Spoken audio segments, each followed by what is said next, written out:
दोस्त, आज का हमारा चैप्टर है लुब्रिकेशन यानी कि स्नेहक। क्या है आपका? स्नेहक। क्लास नंबर 5 में हमने पढ़ा था कूलेंट के बारे में, यानी कि शीतलन प्रणाली के बारे में, कूलिंग सिस्टम के बारे में। इंजन में जैसे हमने ईंधन डाला था, ईंधन डाला हमने किसके लिए? पावर जनरेट करने के लिए, क्योंकि ईंधन जलेगा तो हमको पावर मिलेगा। अब कोई चीज़ जलेगी, दहन होगा तो गर्म होगा, हीट होगा। बहुत ज़्यादा हीट होगा तो उसका टेम्परेचर बढ़ेगा, उसका वॉल्यूम बढ़ेगा, उसका एरिया बढ़ेगा, तो चीज़ें क्या हो जाएंगी? फेल कर जाएंगी, चल नहीं पाएंगी। इसके लिए हमने कूलिंग सिस्टम पढ़ा। कूलिंग सिस्टम और लुब्रिकेशन सिस्टम यानी कि स्नेहक जो आज हम लोग पढ़ रहे हैं, ये क्या है? लुब्रिकेशन सिस्टम है। Lubrication system. अब कूलिंग सिस्टम और लुब्रिकेशन सिस्टम में बेसिक सा डिफरेंस यही था। मैंने आपको बताया था कि कूलिंग सिस्टम जो है वो ठंडा करता है, और लुब्रिकेशन सिस्टम जो करता है काम, वो आपका क्या करता है? दो मेटिंग पार्ट के बीच में, है ना, क्या करता है? दो मिलने वाली सतहों के बीच में फ्रिक्शन को कम करता है। मिलने वाली सतह के बीच एक पतली लेयर बनाकर क्या करता है? फ्रिक्शन को कम करता है, घर्षण को कम करता है। पतली लेयर बनाकर घर्षण को कम करता है। इतनी बात क्लियर है? घर्षण को कम करता है। मैं बहुत ज़्यादा परेशान नहीं करूंगा, बहुत ज़्यादा आपको हैरान नहीं करूंगा, यहाँ पे बहुत ज़्यादा थ्योरी नहीं बताऊंगा। आता हूँ मैं अपने क्वेश्चन पे, बट इतना थोड़ा थोड़ा बिना बताए मन नहीं भरता है, क्योंकि डिटेल आधा रह जाता है तो मज़ा नहीं आता हमको पढ़ाने में और आपको पढ़ने में भी, है ना। कम करता है।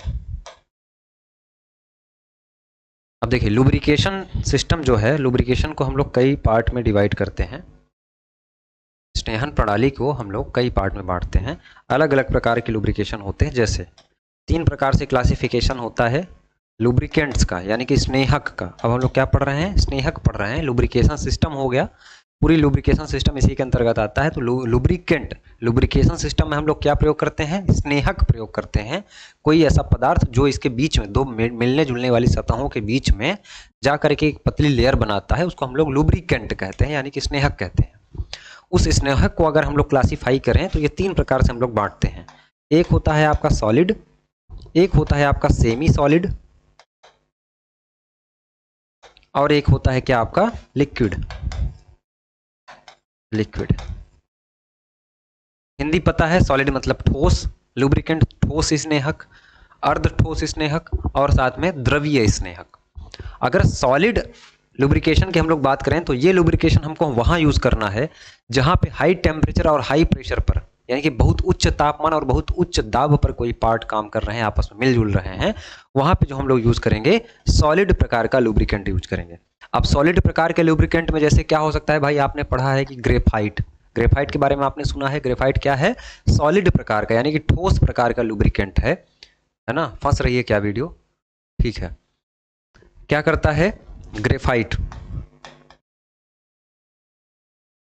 इसको लिख लीजिएगा। ये कहाँ पे काम करता है? हाई टेम्परेचर और हाई प्रेशर पर काम करता है, यानी कि जहाँ पे बहुत ही उच्च दाब और उच्च ताप पे काम हो रहा होता है, वहाँ पे हम लोग सॉलिड लुब्रिकेंट का यूज़ करते हैं। और सॉलिड लुब्रिकेंट में सबसे अच्छा एग्जाम्पल आपके सामने क्या मिल जाता है? ग्रेफाइट मिल जाता है। ग्रेफाइट के अलावा क्या मिल जाता है आपके पास? वैक्स एक ऐसा एग्जाम्पल है। वैक्स भी क्या है आपका? वैक्स भी आपका क्या है? सॉलिड लुब्रिकेंट से। इसके अलावा टाल्क एक स्टोन होता है ना। इसके अलावा सॉप स्टोन,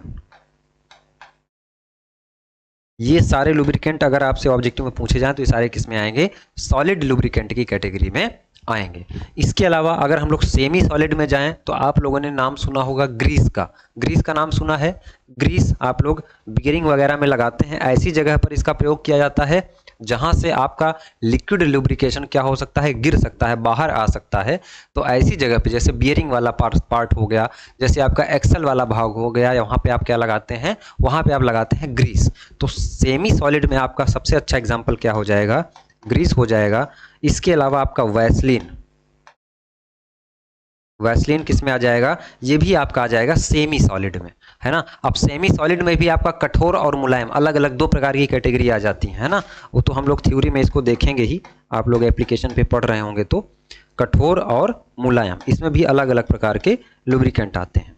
फिर अगर लिक्विड में अगर हम लोग देखें तो लिक्विड में कौन कौन सा आता है, जैसे मिनरल ऑयल आ गया आपका, खनिज तेल आ गया, है ना। खनिज तेल अगर आपका है, मिनरल ऑयल है, मिनरल ऑयल। अब इस मिनरल ऑयल के अंतर्गत बहुत सारे ऑयल आ जाते हैं, है ना, जैसे कि आपका स्पिंडल ऑयल आ गया, सर्कुलेटिंग ऑयल आ गया, ये सारे ऑयल, मोबिल ऑयल आ गया, है ना। तो वो मैं लिखवा नहीं रहा हूँ, वो मिनरल ऑयल के अंतर्गत आ जाएगा। और ये क्या करता है, हाई टेम्परेचर पर भी अच्छे से काम कर पाता है, इसलिए हम लोग इसका यूज़ ज़्यादा से ज़्यादा प्रयोग करते हैं इसका। इसके अलावा एक आपके पास ब्लेंडेड ऑयल आता है, ब्लेंडेड ऑयल आता है। अब ब्लेंडेड ऑयल इन्हीं मिनरल ऑयल और साथ में फैटी ऑयल यानी कि चर्बी युक्त जो तेल होते हैं उनको मिला करके जो हम लोग बनाते हैं वो हमारे पास क्या बनता है, ब्लेंडेड ऑयल बनता है। इसके अलावा सिंथेटिक ऑयल हो गया, ऑर्गेनिक ऑयल हो गया, है ना। कौन कौन सा ऑयल हो गया, सिंथेटिक हो गया, ऑर्गेनिक हो गया, सिंथेटिक ऑयल हो गया, ऑर्गेनिक हो गया। अब देखिए इन जितने भी लुब्रिकेंट आपने देखा, इनके बहने की क्वालिटी के अनुसार हमने क्या किया है, इनकी विस्कोसिटी के लिए एक नंबरिंग की है। सोसाइटी ऑफ ऑटोमोटिव इंजीनियर्स यानी एसएई का आपने टर्म कई बार देखा होगा, एसएई का टर्म आपने कई बार देखा होगा। तो एसएई का मतलब क्या होता है, सोसाइटी ऑफ ऑटोमोटिव इंजीनियर्स। तो जनरली हम लोग जो मिनरल ऑयल यूज़ करते हैं वो लगभग 90 एसएई से लेकर के 130 तक आपको मार्केट में उपलब्ध होता है। ये थ्योरी में हम लोग डिटेल में देखेंगे, है ना। इसके अलावा और बहुत सारी छोटी छोटी चीज़ें हैं। फंसती है वीडियो, क्या कुछ प्रॉब्लम आ गई है, जो OBS पे काम चल रहा है उसका अपडेटेड वर्जन आ गया है, तो अब ये सारे सिस्टम अपडेट करने की ज़रूरत है, इसलिए थोड़ी सी प्रॉब्लम हो सकती है। मैं थोड़ा सा आपको फंस के दिखाई दे रहा हूँ शायद। अभी ठीक है ना, अभी क्लियर है, ठीक है, चलिए भाई, ठीक है। तो ये क्या है, यस ए ई है, जो कि 9 से 30 तक हम लोग खाली हैं, चाहे वो स्पिंडल ऑयल, चाहे वो आप मान के चलिए कि जितने भी आपके वाहन में, जितने भी आपके वाहन में आप लोग ऑयल डालते हैं, मोबिल ऑयल भी आ जाता है इसी में, ठीक है। तो ये सारे किस में आ जाते हैं, लिक्विड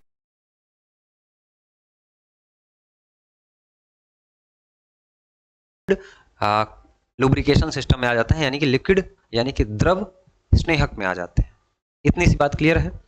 अब देखिए इसके अलावा और भी बहुत छोटे छोटे पार्ट हैं, जैसे कि आपका फायर पॉइंट पूछा जाता है लुब्रिकेशन का, लुब्रिकेंट का फायर पॉइंट हो गया, साथ में फ्लैश पॉइंट हो गया, पावर पॉइंट हो गया।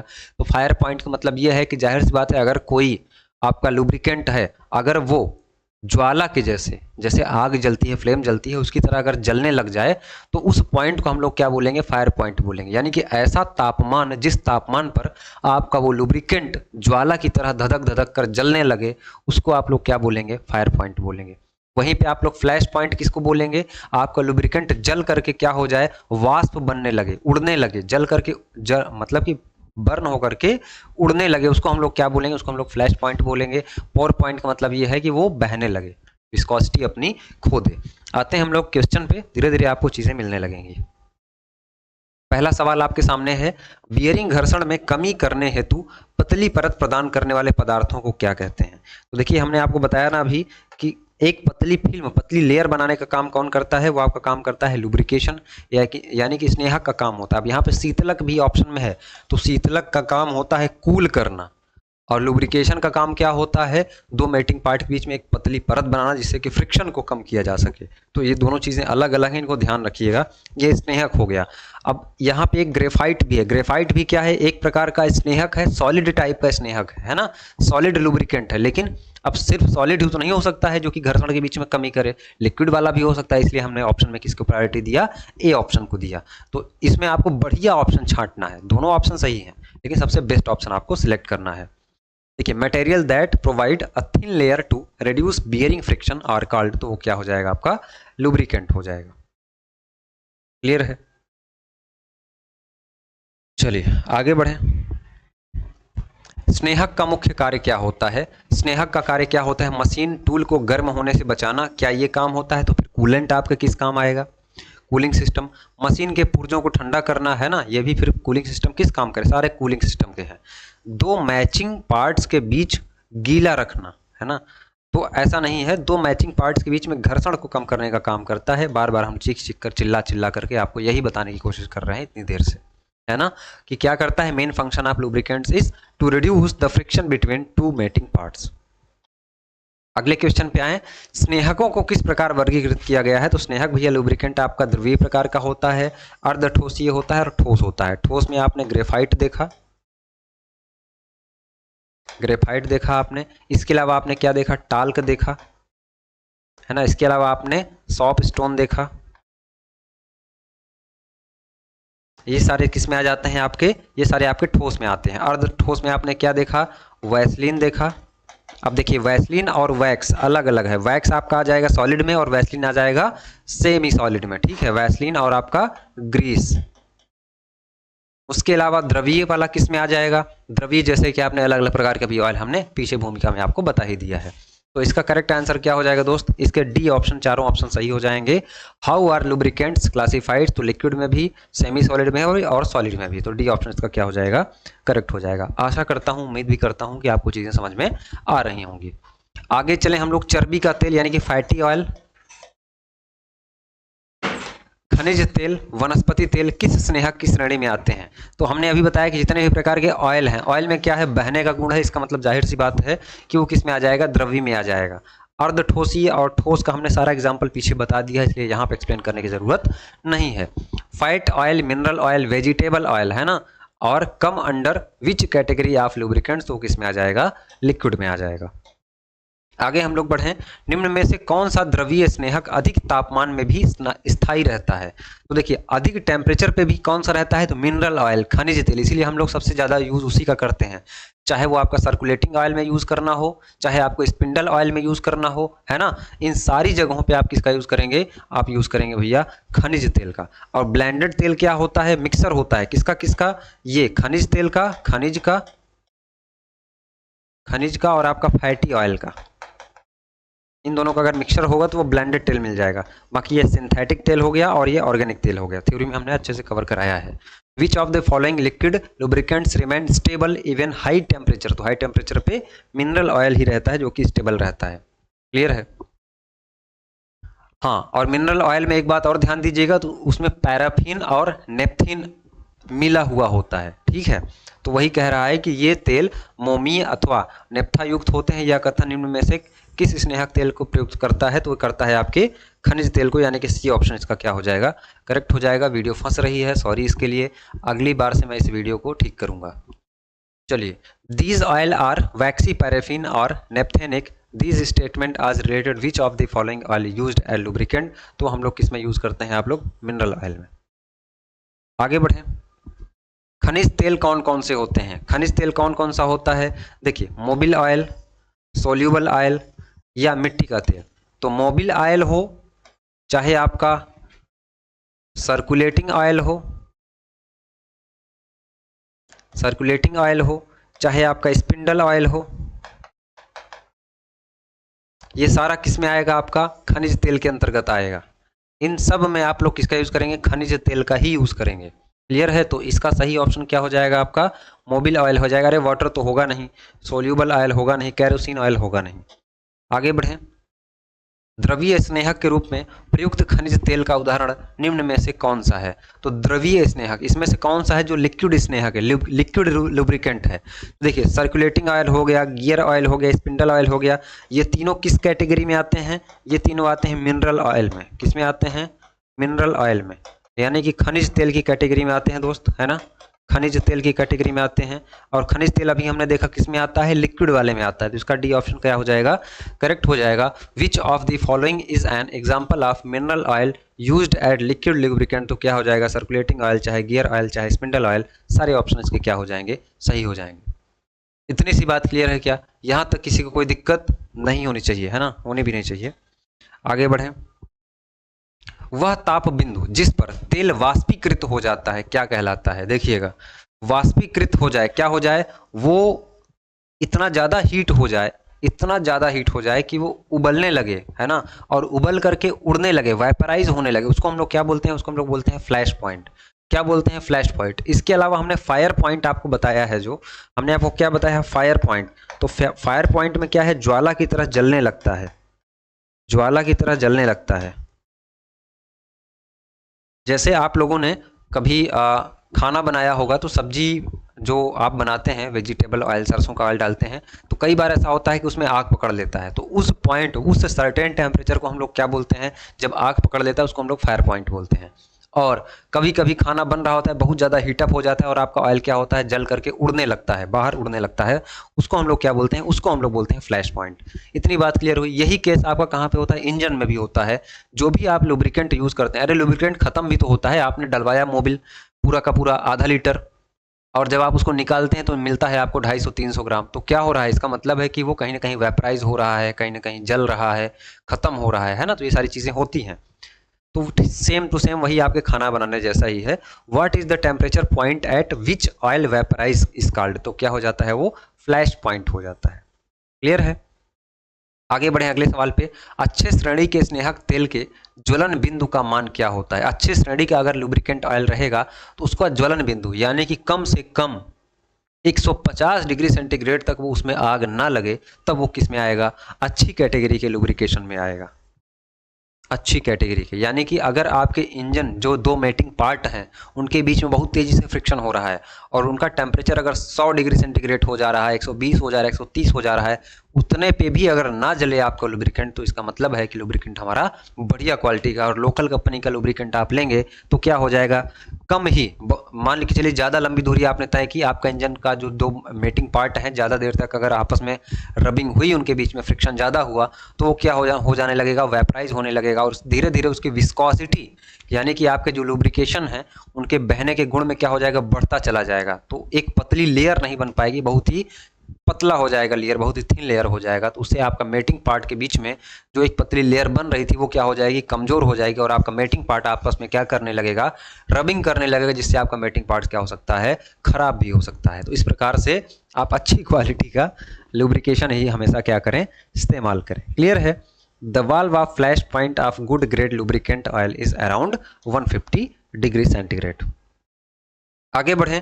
किसी तरल पदार्थ के प्रवाहित होने के गुण का विरोध को क्या कहते हैं। अगर कोई तरल पदार्थ है, अगर वो प्रवाहित हो रहा है, उस प्रवाहन के गुण का अगर कोई बल विरोध कर रहा है, कोई चीज़ है जो विरोध कर रही है, उस प्रॉपर्टी को हम लोग क्या बोलते हैं, उसको विस्कोसिटी कहते हैं। और इस विस्कोसिटी को मेजर करने के लिए हमारे पास एक मेजरमिंग स्केल होता है, उसको हम लोग क्या बोलते हैं, विस्कोमीटर कहते हैं। क्या कहते हैं दोस्त, विस्कोमीटर कहते हैं। जैसे आपके पास एक मोटा सा गाढ़ा सा चिपचिपा सा क्या है, गम है, या मान के चलिए कि आपके पास ऑयल है, सरसों का तेल है और साथ में पानी है। तो पानी अगर आप एक चिकनी सरफेस पे रखेंगे तो पानी ज़्यादा तेज़ी से फ्लो करेगा और ऑयल आपका धीरे धीरे फ्लो करेगा। इसका मतलब क्या है कि ऑयल की विस्कोसिटी ज़्यादा है। विस्कोसिटी क्या है, ज़्यादा है। इसका मतलब है कि जो ऑयल के छोटे छोटे पार्टिकल हैं, छोटे छोटे मॉलिक्यूल हैं, उनका कोहेशन फोर्स क्या है, आपस में ज़्यादा है, वो आपस में छोड़ना ही नहीं चाह रहे हैं एक दूसरे को। सीधा सा मतलब ये है। और इसको मेजर करने के लिए हमारे पास क्या है, विस्कोमीटर है। और विस्कोसिटी बहुत ही इंपॉर्टेंट प्रॉपर्टी है आपके किसके, लुब्रिकेंट के लिए। क्लियर है। What is the opposition on the property of liquid following is called, तो क्या हो जाएगा आपका, विस्कोसिटी हो जाएगा, है ना। फ्लैश पॉइंट के बारे में पीछे हम लोग पढ़ चुके हैं, है ना। फ्लैश पॉइंट हो गया, पावर पॉइंट हो गया आपका, है ना। क्लियर है। चलिए आगे बढ़ें। ऑयल के स्तर को जांचने के लिए आप बाइक है, कार है, वहाँ पे जब भी आपका जो आप इंजन ऑयल डालते हैं उसके स्तर को जांचने के लिए एक पतली सी डिप लगी होती है, उसको हम लोग क्या बोलते हैं, डिप स्टिक बोलते हैं। डिप स्टिक आपने निकाला, उसको साफ किया, फिर से आपने अंदर उसमें डाला और देखते हैं कि हमारा कितना अभी ऑयल बचा हुआ है, इंजन ऑयल कितना अभी बचा हुआ है। तो उसको, जिससे हम लोग उसका लेवल चेक करते हैं कि हमारा कितना ऑयल है, उसको चेक करने के लिए हम लोग जिस डिवाइस का यूज़ करते हैं उसको हम लोग क्या बोलते हैं, डिप स्टिक बोलते हैं। क्या बोलते हैं, डिप स्टिक बोलते हैं। लुब्रिकेशन ऑयल को किसके द्वारा ठंडा किया जाता है, तो लुब्रिकेशन ऑयल को ठंडा करने के लिए हमारे पास ऑयल कूलर होता है। अब ऑयल फिल्टर क्या होता है, तो साफ करने के लिए होगा ना, ये तो ऑप्शन होगा नहीं। क्रैंक केस वेंटिलेशन क्या होता है, देखिए जैसे मान के चलिए कि आपके पास ये पिस्टन हो गया, इस पिस्टन में ये इंजन आपका क्या कर रहा है, रेसिप्रोकेटिंग मोशन कर रहा है। इस पिस्टन के साथ एक रॉड जुड़ी होती है जिसको हम लोग क्या बोलते हैं, कनेक्टिंग रॉड बोलते हैं। और कनेक्टिंग रॉड से आपका जुड़ा हुआ होता है क्रैंक। क्या जुड़ा होता है, क्रैंक। अब इस पूरे पोर्शन को, है ना, ये पूरा पोर्शन क्या होता है, बंद होता है, सेपरेट होता है, किसके द्वारा, यहाँ पे रिंग के द्वारा, जिससे कि ऑयल उधर ना जाने पाए।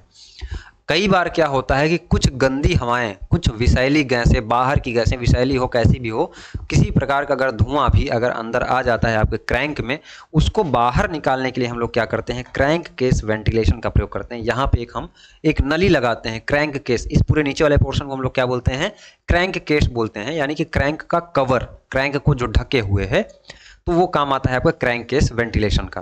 फिलहाल यहाँ पे जो आपका करेक्ट आंसर हो जाएगा वो बी हो जाएगा, ऑयल कूलर हो जाएगा, बी ऑप्शन करेक्ट हो जाएगा। What is the lubrication oil cooled by. आगे हम लोग बढ़ें, ऑयल संप से दूषित गैसों को बाहर निकालने के लिए कौन सी व्यवस्था की जाती है। ऑयल संप का मतलब यही हो गया यहाँ नीचे वाला पार्ट, और यहाँ से बाहर निकालने के लिए हम लोग किसका यूज करते हैं, यूज करते हैं क्रैंक केस वेंटिलेशन का, है ना। किसका यूज करते हैं, क्रैंक केस वेंटिलेशन का। Which arrangement is used made to remove contaminated gases from the oil sump, किसका यूज करेंगे, क्रैंक केस वेंटिलेशन का। डी ऑप्शन इसका क्या हो जाएगा, करेक्ट हो जाएगा।